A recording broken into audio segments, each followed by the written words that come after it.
Honor, this was filed on December 15, 2013, and based upon my belief... 2023? Yes. Okay, all right. Based upon my belief, Mr. Derek Wise has nothing in the discovery. By that I mean I have no statement from him in any fashion in the discovery. And then on December 13th, pursuant to your order, 2023, the Honorable District Attorney Hilton, though nothing but professional, she assisted me and we spoke together with Mr. Wise. And Mr. Wise, according to Ms. Hilton, was supposedly at the barbershop, just so the court knows. And the barbershop is where Donovan Thomas walks out of when he, God forbid, is shot and killed on January 10th, 2015. So Mr. Wise is in that barbershop.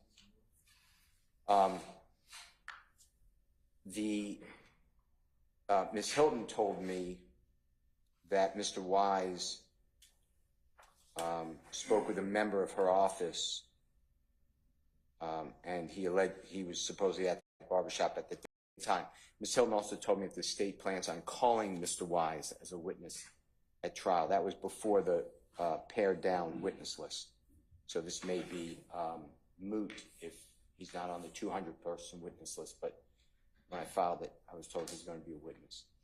I have nothing at all, and because when I spoke with Mr. Wise with Ms. Hilton on December 13, 2023, Mr. Wise told me, and he was very professional, he said that he has nothing to add to this case. He does not know why he's being called as a witness. He has no relevant information whatsoever. Those are my words, but that's what he told me and Ms. Hilton.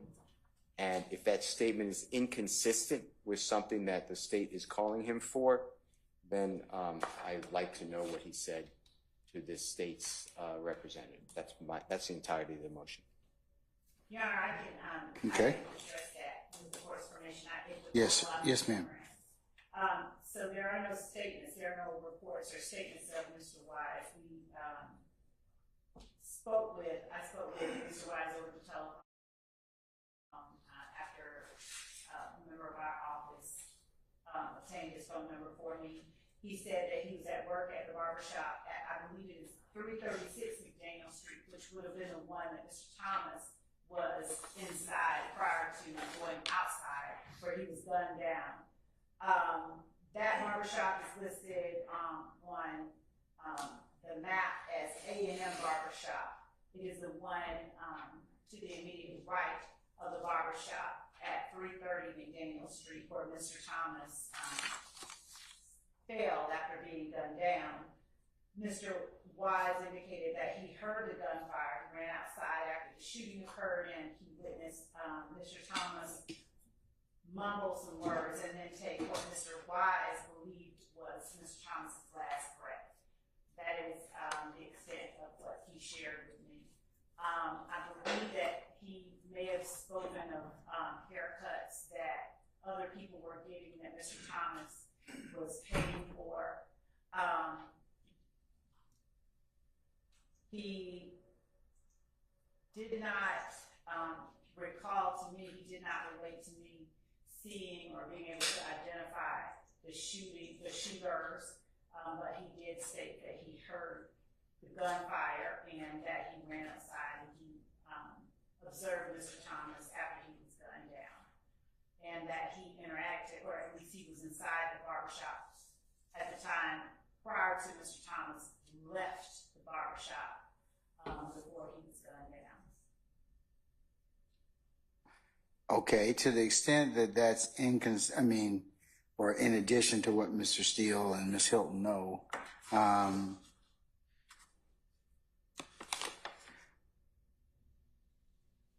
was that anywhere memorialized by any investigative team or any other? No, this was a oral conversation that I had with Mr. Wise on speaker in my office with one or more of our lieutenants present. Your investigators? Investigators. All right.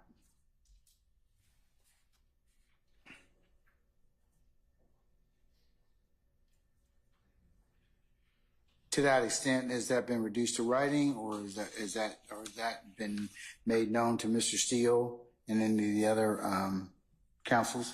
Orally, I think I may have already spoken and indicated as much, but I can send this, this email that I've constructed that says what I just relayed to the court.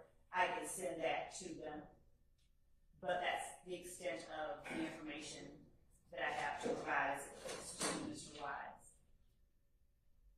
Okay. All right. I'll direct that you send that to councils, and if they have anything that, as a result of that, they can file whatever motions or take up anything they wish to at that point. Yes, Your Honor.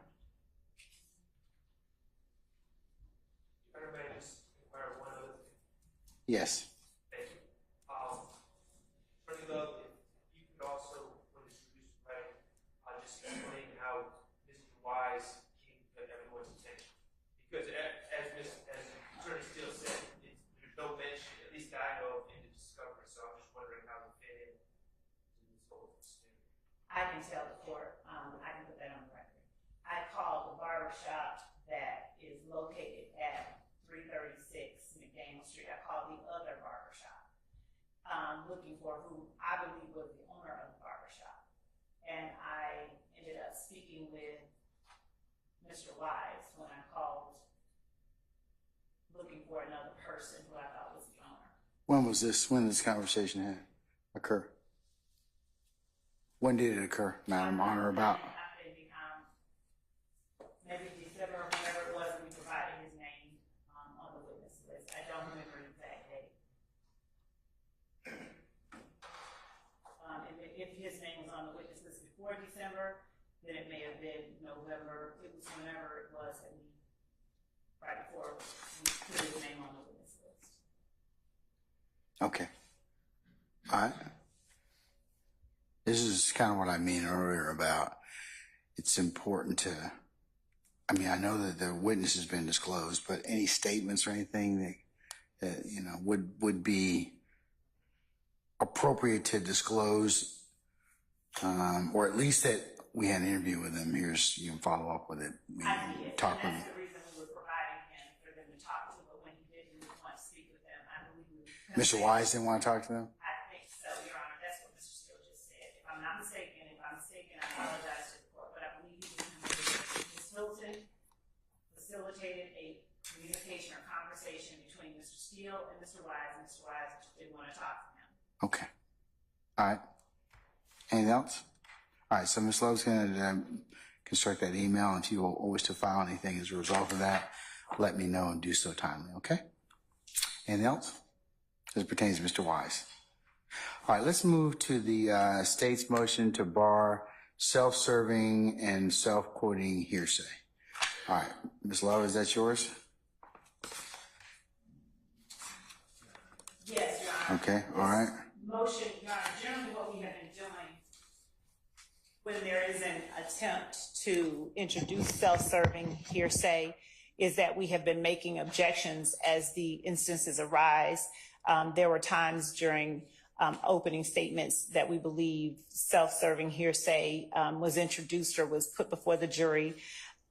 We are aware that attorneys' words are not evidence, but to the extent that any party seeks to introduce self-serving hearsay, Your Honor, we are making a motion in limine to preclude that, as the court is aware that that is not allowed. But we understand that until that time presents itself where it is offered, there's nothing specific for the court to make a ruling on. We don't know what hearsay counsel for either defendant intends to try and elicit from any witness, but we are simply placing counsel for defendants and the court, making the court aware that we do object to self-serving hearsay, and will be making objections as those instances appear before this honorable court. All right. Any argument on behalf of any counsel? Mr. Steele, we'll start with you. No, we'll just follow the rules. Okay. Nothing to add. Mr. Weinstein. No, Your Honor. Mr. Matthews. No, Your Honor. Ms. Westmoreland.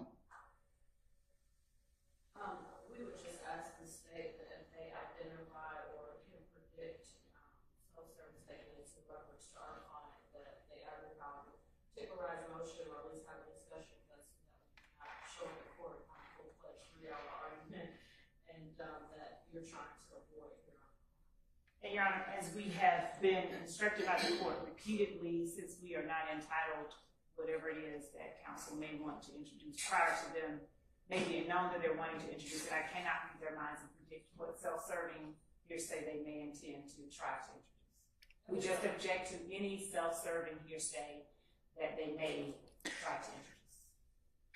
Yeah, because what the state's trying to say is that, you counsel know this accordingly.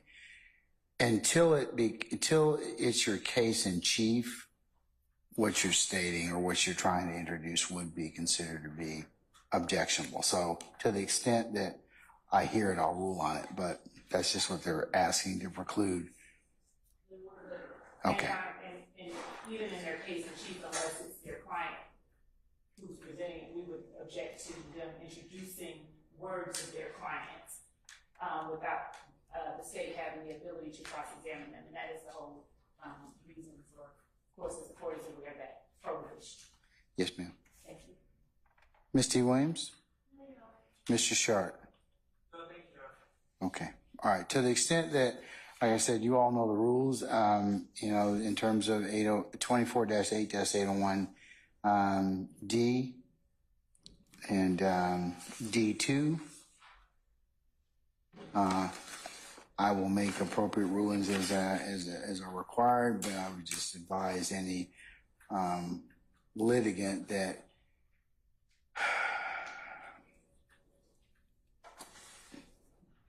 to just make sure that they review the under Title 24 those rules as it relates to